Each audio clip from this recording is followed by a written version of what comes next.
Buenas noches, mis hermanos, que el Señor le bendiga.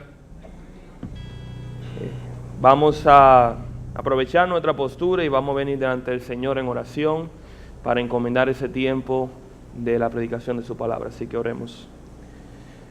Amantísimo Dios del cielo y de la tierra, venimos delante de ti, gozosos, Señor, por poder alabar tu nombre, Señor, poder congregarnos, de poder disfrutar, Señor, de tan innumerables bendiciones que hemos recibido, Señor, a través de tu Hijo.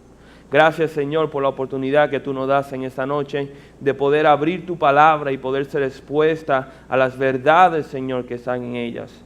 Y es por eso que imploramos, Señor, para que en esa noche no sean mis palabras ni mis pensamientos, Señor, que se comuniquen, sino simplemente tu verdad, lo que tú has estipulado desde antes de la fundación del mundo, Señor, que nosotros escuchemos en esa noche. Padre, confronta nuestros corazones, redargúyenos, Señor, crea una transformación en nosotros mediante tu Espíritu y tu palabra, Señor. Y gracias nuevamente por la oportunidad que tú nos das, porque sabemos, Señor, que en muchos otros lugares esto sería algo prohibido. Gracias, Señor, y pedimos tu dirección y tu bendición en el santo nombre de Jesús. Amén. Amén. Pueden sentarse, mis hermanos. Yo me uno a lo que decía Pedro hace unos minutos en el aviso. Verdaderamente para nosotros un gozo como grupo de jóvenes poder venir aquí, básicamente servir a ustedes, nuestros hermanos, nuestra congregación, mediante ese culto en ese domingo. Así que, siguiendo el mismo tema, vamos a comenzar con la predicación de la palabra. No sé si ustedes recordarán la última vez que tuve el privilegio de predicar aquí en la noche, que nosotros comenzamos un tema nuevo, comenzamos una serie de 3 prédicas, las cuales se titulan La mente de Cristo, la mente de Cristo. Y nosotros comenzamos esa serie, la primera prédica, dirigiéndonos en el texto que se encontraba en Filipenses capítulo 2, donde nosotros vemos un mandato a nosotros como cristianos. El apóstol Pablo, mediante la inspiración del Espíritu Santo, nos ordena a nosotros, los creyentes, de que nosotros hemos de vivir la mente de Cristo. Y eso se encuentra específicamente en Filipenses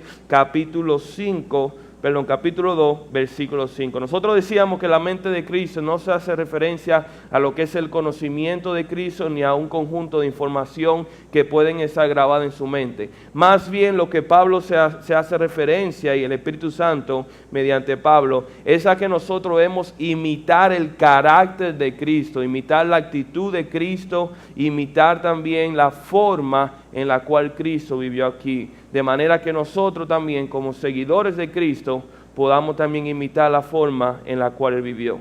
Y esa mente de Cristo tiene una triple aplicación. Cuando decimos triple, quiere decir que cada parte está involucrado, y si falta una, pues entonces todas se echan a perder.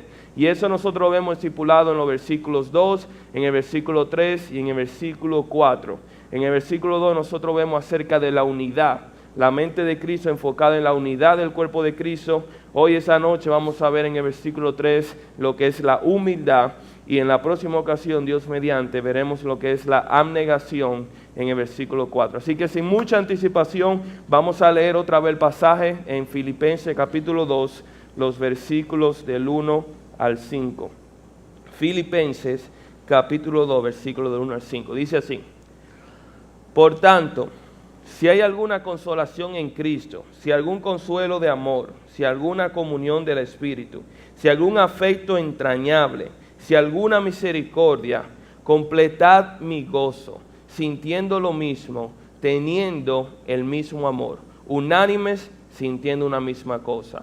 Nada hagáis por contienda o por vanagloria, antes bien con humildad, estimando cada uno a los demás como superiores a él mismo, no mirando cada uno por lo suyo propio, sino cada cual también por lo de los otros. Haya pues en vosotros este sentir que hubo también en Cristo Jesús. Y cuando nosotros vemos ese versículo, como habíamos dicho, vamos a comenzar en el versículo 3. Nosotros vamos a seguir estudiando palabra por palabra cuáles son las palabras fundamentales, importantes que nosotros vemos en ese versículo. Y lo primero que nosotros notamos cuando vemos a ese versículo, en el versículo 3, es la primera palabra que dice nada. Y es muy interesante porque cuando las Escrituras hacen referencia a nada, significa nada. O sea, absolutamente nada. Lo que Pablo le está diciendo aquí a los hermanos de Filipenses es que esta actitud, ¿ok? Si nosotros hemos de ejercer, si hemos de poner en práctica la mente de Cristo, bajo ninguna circunstancia se pueden presentar ese comportamiento o esta actitud. No existe ninguna circunstancia que lo amerite, no hay ninguna excepción a la regla, no existe ninguna excusa, no existe ningún escenario posible que nosotros podamos decir, bueno, bajo esa circunstancia es permitido.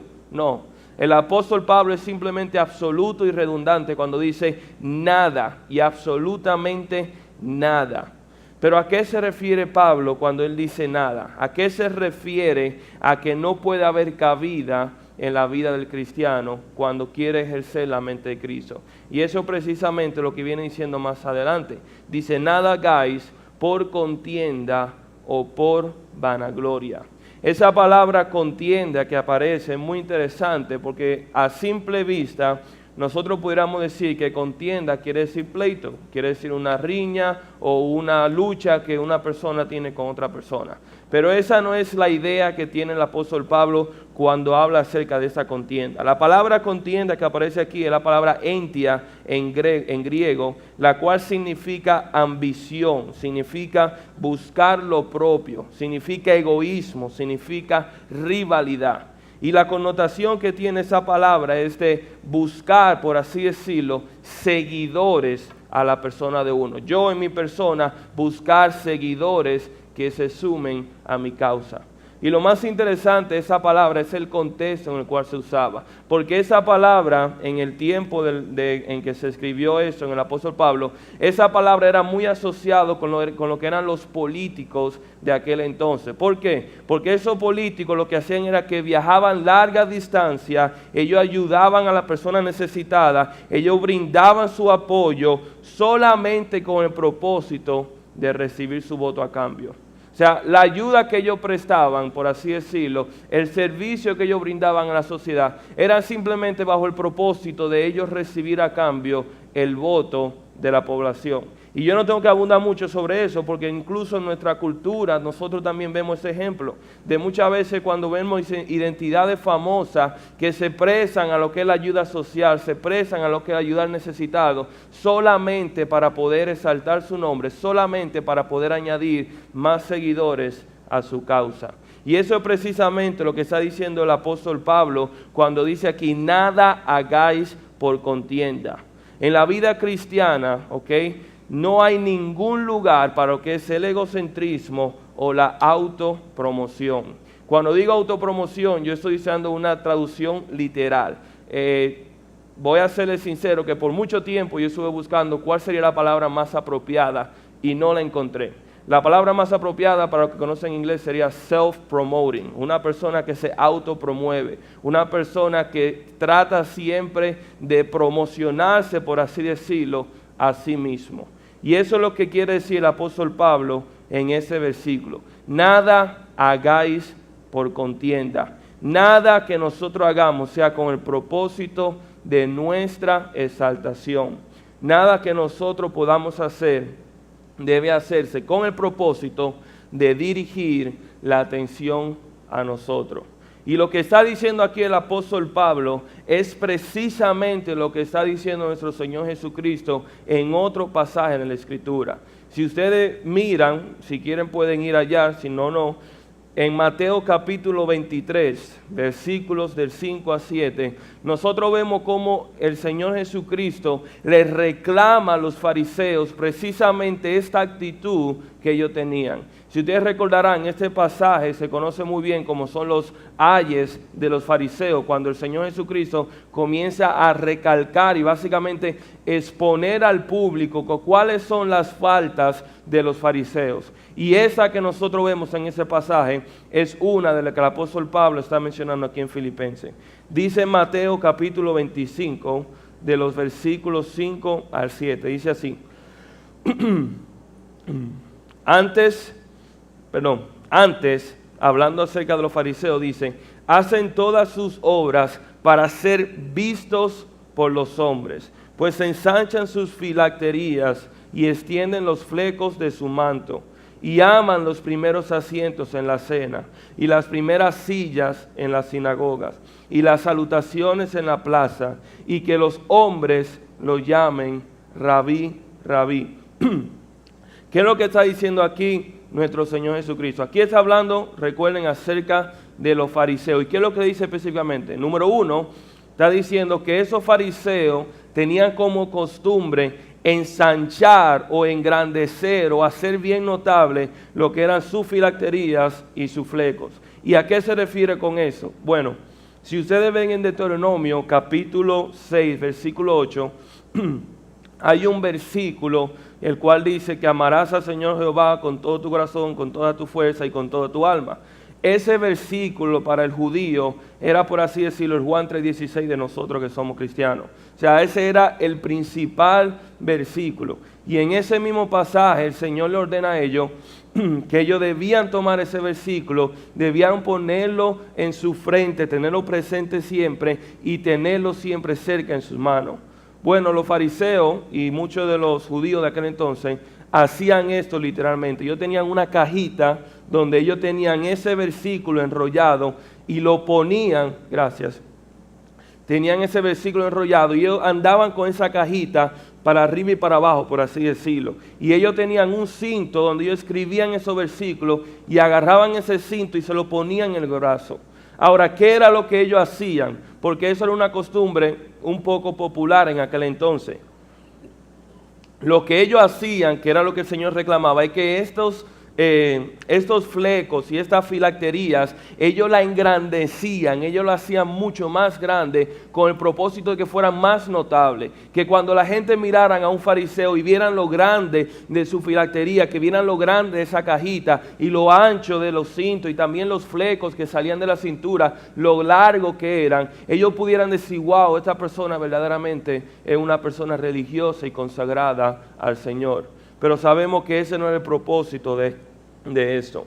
También dice el Señor Jesucristo que ellos amaban lo que era la primera silla en la sinagoga y también las primeras sillas en la cena. Y eso es lo que quiere decir básicamente que ellos querían siempre tener el trato de honor. La principal silla en ese entonces era reservada para el invitado de honor, para el invitado especial. Y ellos amaban ser invitados, ellos amaban sentirse especiales ante el pueblo. Y por último, ellos amaban también ser reconocidos, como dice aquí, que le gustaban las salutaciones en la plaza, cuando le decían rabí, rabí, maestro, maestro. Y todo eso, ¿con cuál? Con el propósito de exaltar el nombre de ellos y no el nombre de Dios. Ellos hacían esto solo con el propósito de exaltar su propio nombre y no de exaltar el nombre de Dios. Lo triste del caso es que ellos usaban precisamente la obra de Dios para llevar eso a cabo. Ellos estaban haciendo lo que el Señor mandaba, pero con el propósito de ellos recibir la gloria, de ellos recibir el honor, con el propósito de que su nombre sea engrandecido y no el nombre del Señor, de nuestro Señor Dios. Y eso es precisamente lo que el Señor Jesucristo les reprende. Les reprende el hecho de que ellos no están exaltando el nombre de Dios. Y es también lo que el apóstol Pablo nos dice en Filipenses, que nosotros, y le dice a los filipenses, ustedes como cristianos filipenses no pueden hacer nada por contienda, no pueden hacer nada con una autopromoción como lo hacían los filipenses, como lo hacían los fariseos. Y eso es muy relevante también para el apóstol Pablo, porque recordarán que el apóstol Pablo también era fariseo, y era uno de los fariseos más importantes en aquel entonces cuando él fue el parte. O sea que el hecho de él decir, de no hacer nada por contienda, de no hacer nada para exaltar su nombre, él indudablemente tenía que relacionarse con su tiempo cuando él estaba en el judaísmo, cuando él era parte de la secta de los fariseos. Pero hay otra palabra aquí sumamente interesante que nuestro Señor usa, que Pablo usa. Pablo dice aquí en el versículo 3, nada hagáis por contienda o por vanagloria. Y aquí viene entonces otra palabra que nosotros tenemos que tener mucho, un entendimiento idóneo para poder entender la idea.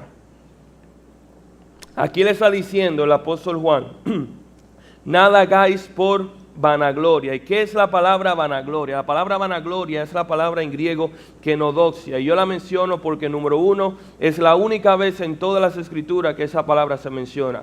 Muchas personas creen que esa fue una palabra la cual el mismo apóstol Pablo fue quien la inventó. Pero esa palabra estaba compuesta por dos palabras del griego. La palabra keno, que significa vaciar o vacío, y la palabra doxa, que es la palabra gloria. O sea que en otra palabra, lo que él está diciendo con vanagloria es nada más y nada menos que una gloria vacía, que una gloria en vano.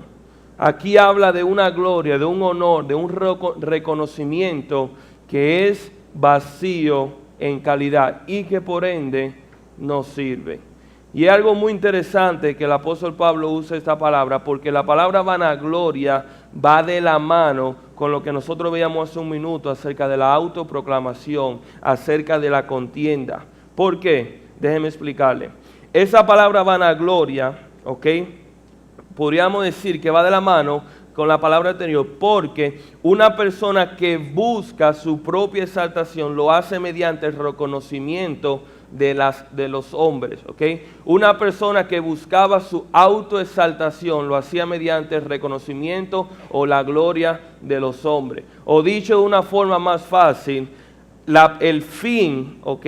El fin de la vanagloria, el fin de la autoproclamación era recibir la gloria y la honra de parte de los hombres. O sea que lo que nosotros vemos aquí es como una secuencia. Pablo dice, no hagáis nada por contienda, la cual produce también vanagloria o una gloria vana.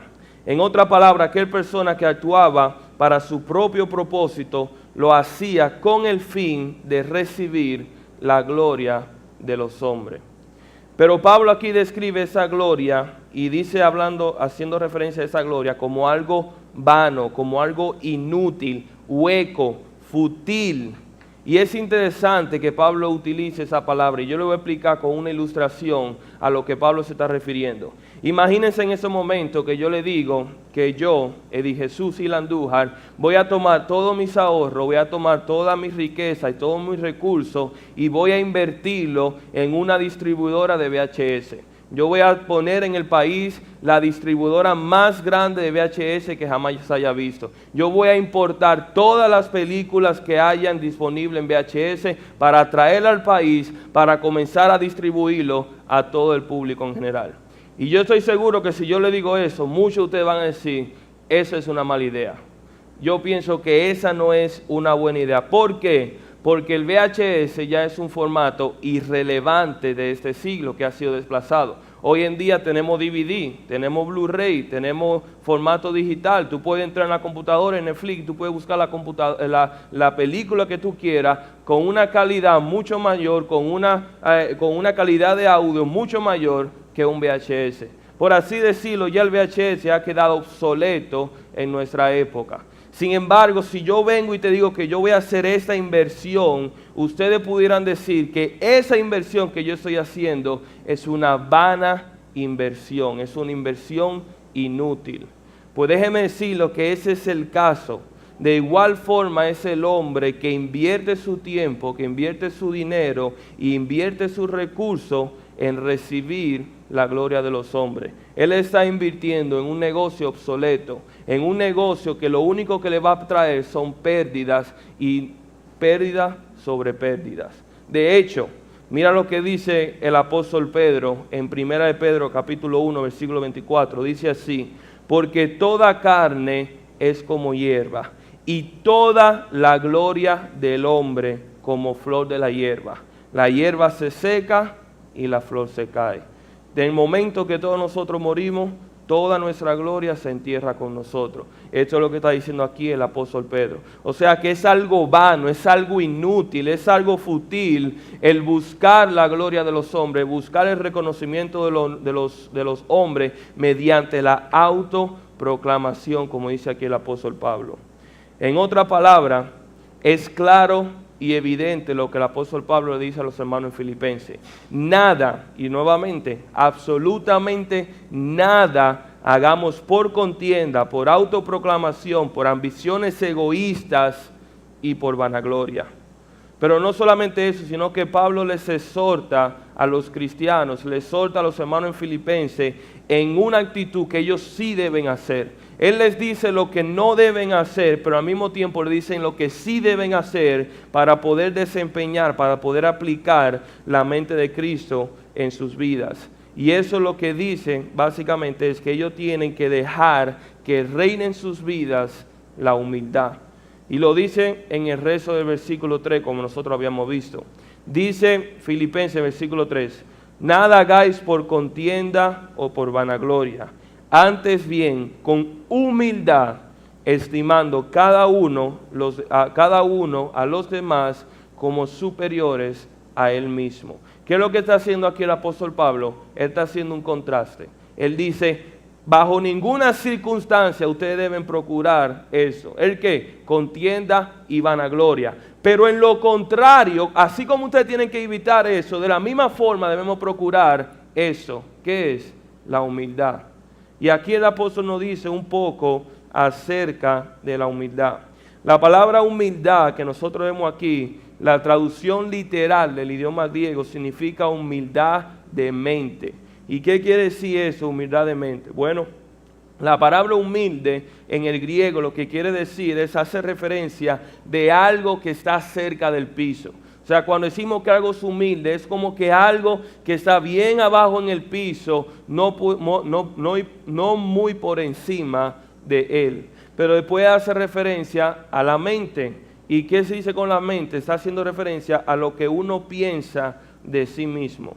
En otras palabras, lo que el apóstol Pablo está diciendo aquí con humildad es que nosotros debemos tener una profunda conciencia de lo pequeño que somos nosotros.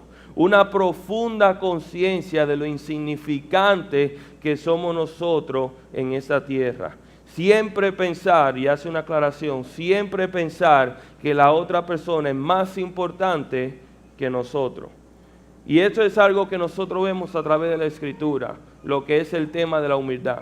Lo primero es que nosotros vemos que la humildad, nos dice la Biblia, que nosotros debemos rendir humildad, nosotros debemos humillarnos, por así decirlo, dentro de nuestro Dios y Creador, delante de nuestro Señor. ¿Y qué es esto? Bueno, ser humilde delante del Señor, o mejor dicho, humillarnos delante del Señor, significa reconocer, número uno, quiénes somos nosotros, y después reconocer quién es Dios. Reconocer que nosotros hemos sido creados por Él. Reconocer que nosotros hemos sido salvados del pecado por Él. Reconocer que hemos sido redimidos y reconocer que la única razón por la cual estamos sostenidos es por gracia de Él. Pero también tenemos que reconocer quién es Él, quién es Dios, que Él es nuestro creador, Él es nuestro salvador, Él es nuestro redentor y Él es nuestro sustentador. Todo lo que somos, lo somos en Él, y sin Él no somos nada. Y cuando nosotros entendemos este concepto, cuando entendemos quién es Dios y quiénes somos nosotros, y actuamos en base de este conocimiento, podemos decir verdaderamente que nosotros nos humillamos delante del Señor. De hecho, dice Primera de Pedro, capítulo 5, versículo 6, dice: humillados pues bajo la poderosa mano de Dios, para que Él os exalte cuando fuera tiempo. Humillado pues bajo la poderosa mano de Dios.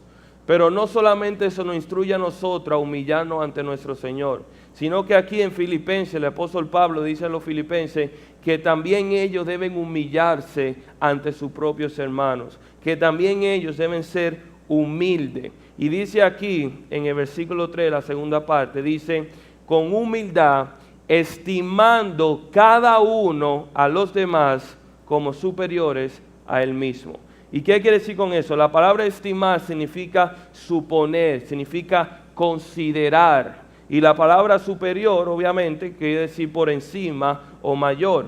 Y lo que el apóstol Pablo está diciendo es que nosotros debemos considerarnos mutuamente al otro mayor que uno. Por ejemplo, yo tengo que considerar a todos mis hermanos mayores que mí mismo. Y de igual forma los hermanos deben hacerse mutuamente.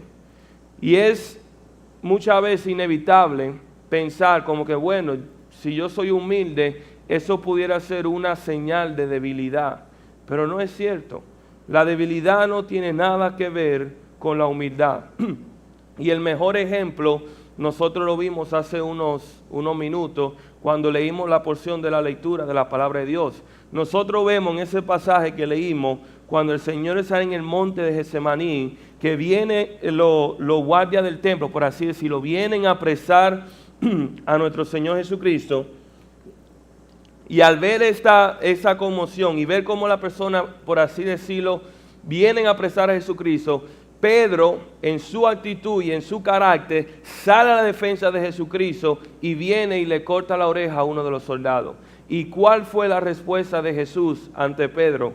Lo que dicen en Mateo capítulo 26, versículo 53, dice lo siguiente.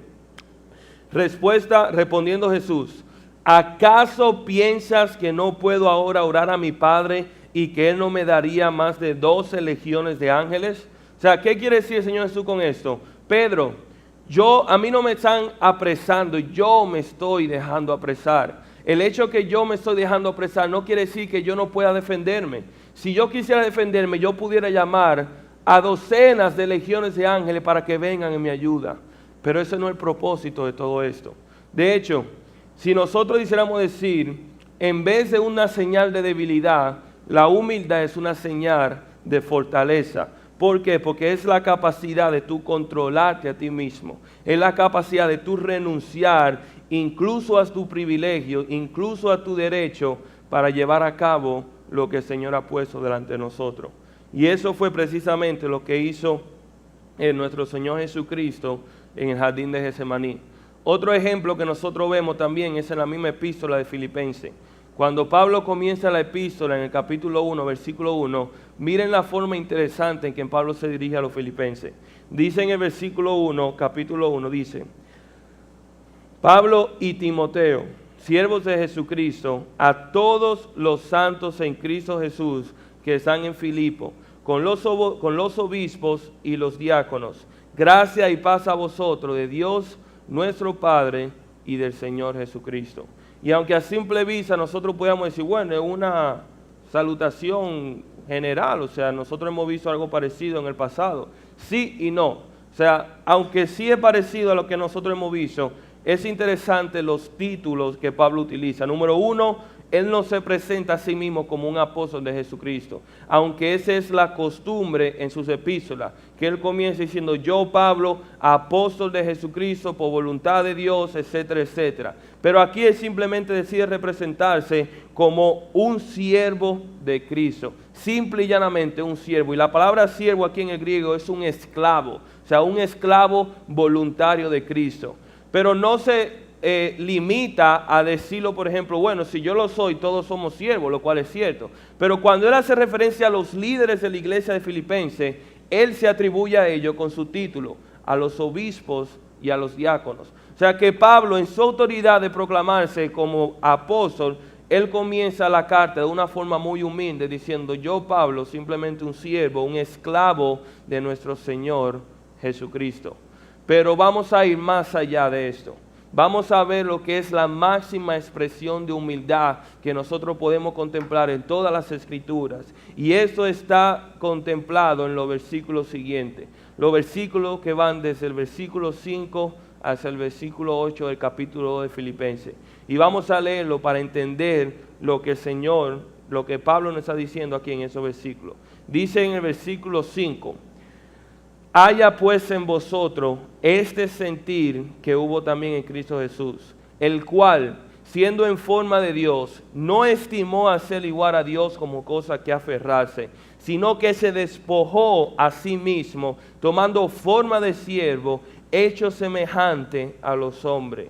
Y estando en condición de hombre, se humilló a sí mismo, haciéndose obediente hasta la muerte, y la muerte en la cruz. ¿Qué está haciendo aquí el apóstol Pablo? Él está enseñando un principio. En el versículo 3 nos está enseñando un principio de la mente de Cristo, pero más adelante nos ejemplifica cómo Cristo mismo puso esto en práctica, cómo fue la mente de Cristo evidenciada en el momento en que Él estuvo aquí en la tierra. Y es interesante cuando nosotros contemplamos este pasaje, porque es un pasaje que por siglos y siglos ha intrigado, ha cautivado, ha maravillado, ha transformado la mente de los creyentes en todo sitio, en todo lugar y en toda época. Es un pasaje que es transformador para el nuevo creyente, pero también incluso para el más erudito y el más teólogo, para los padres de la iglesia primitiva. Esto es un pasaje que ha sido trascendental en toda la iglesia, en toda la historia de la iglesia. ¿Por qué? Porque nos enseña el grado que tuvo que humillarse Cristo por amor a nosotros. ¿Qué es lo que comienza diciendo aquí el apóstol Pablo? Dice: haya pues en vosotros este sentir que hubo también en Cristo Jesús, el cual, siendo en forma de Dios. ¿Y qué significa siendo en forma de Dios? Básicamente, siendo Dios. Cristo, Jesucristo, siendo el creador de los cielos y de la tierra, siendo el creador de todo el universo, el creador de la vida, el centro de la creación, siendo el sustentador de la creación, el Dios todopoderoso, el Dios todo, el omnisciente, el omnipresente, ¿ok? Básicamente, Cristo, siendo Dios, dice Él que Él no tuvo cosa de qué aferrarse, sino que Él renunció a su gloria. Él no estimó el ser igual a Dios. En otra palabra, Él no le dio importancia a que Él era Dios, sino que Él renunció de su gloria, Él renunció de su esplendor, por así decirlo. Él cubrió su esplendor y Él tuvo dispuesto a renunciar todo esto. Pero después dice más adelante, dice Jesucristo, el cual siendo en forma de Dios, no estimó al ser igual de Dios como cosa a que aferrarse, sino que dice, sino que se despojó. Y esa palabra despojó tiene grandes implicaciones a nuestra vida cristiana. La palabra despojó es la palabra griega kenosis. Y esa palabra significa vaciar vaciar básicamente, esa es la única traducción. La palabra kenosis significa vaciar, lo cual nos implica que Jesucristo, cuando dice que se despojó a sí mismo, lo que Él está diciendo es que Él se vació a sí mismo. Y eso ha intrigado la mente de muchos eruditos, de muchos teólogos durante muchos años y mucho tiempo. ¿Cómo puede ser que Dios, el Hijo de Dios, se vacíe a sí mismo? ¿Cómo puede ser que Cristo se haya vaciado a sí mismo? Pero la forma más sencilla en la cual nosotros podemos explicar eso es simplemente que Cristo se vació de su gloria para hacerse semejante a su creación. Cristo se despojó, Cristo se vació de todo su esplendor y de toda su majestad, se cubrió, como dice en otras porciones de la palabra, y se hizo semejante a su creación. Cristo, el creador del mundo, vino a habitar al mundo como uno de su creación. Pero no vino al mundo aquí simplemente como un rey o un emperador.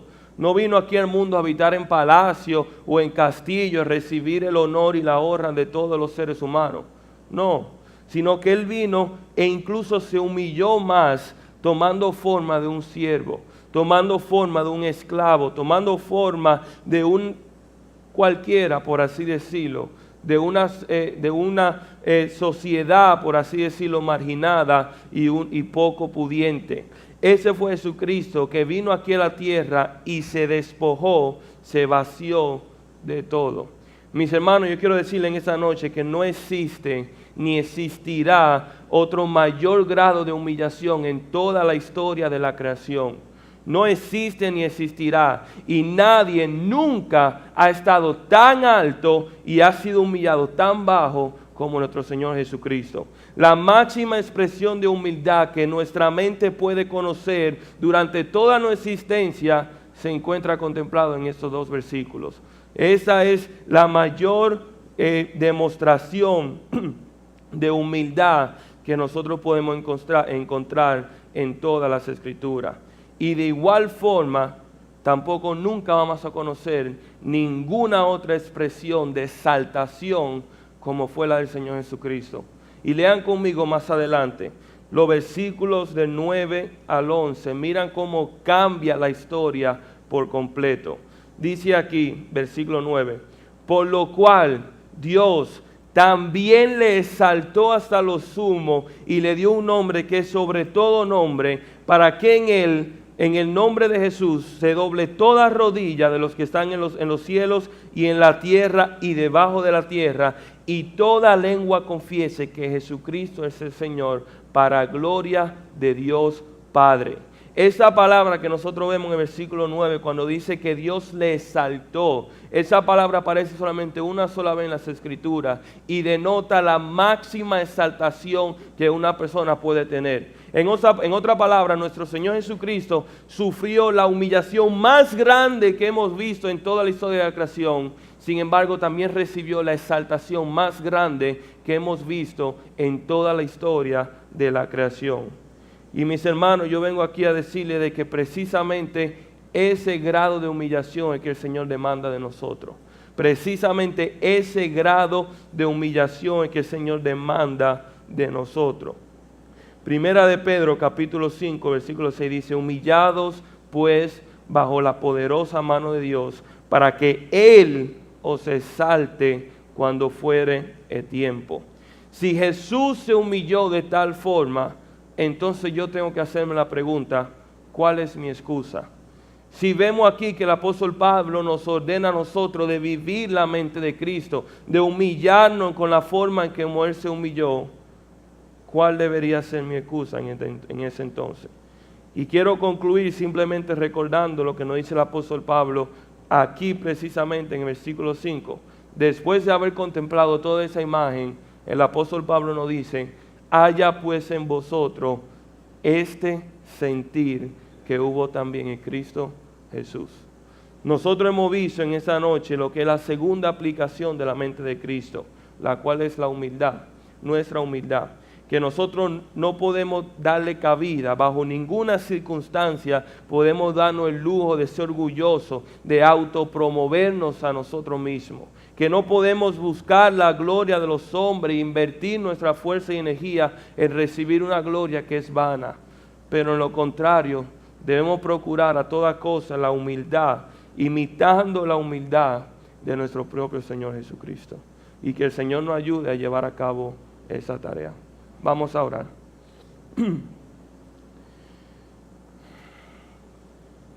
Padre amado que estás en el cielo, mi Dios, Padre, venimos ante tu presencia, humillados precisamente, pequeños, Señor, sintiéndonos insignificantes ante el llamado, Señor, ante la responsabilidad que tú has puesto sobre nosotros, conociendo, Señor, nuestras limitancias, conociendo, Señor, nuestra debilidad y que somos incapaces de llevarlo a cabo por nosotros mismos. Pero, Padre, solamente venimos a implorarte que si tú nos has ordenado a vivir tu mente, Señor, tú lo haces posible mediante tu Espíritu. Y por eso te pedimos, Señor, que lo que hemos aprendido en esta noche, que tú nos ayudes, nos dé la fortaleza, nos dé la voluntad, Señor, nos dé la consistencia para poder llevarlo a cabo. Padre, solamente queremos pedirte que de la misma forma como tu Hijo se humilló, nosotros podamos humillarnos e estimar a cada uno de nuestros hermanos por encima de nosotros, como lo hizo tu Hijo Jesucristo. Gracias por tu palabra, Señor, y por el privilegio que tenemos de estudiarla. Bendícenos, Señor, cuídanos y llévanos con bien a nuestros hogares. En el santo nombre de tu Jesús te lo pedimos. Amén. Que el Señor le bendiga, amados.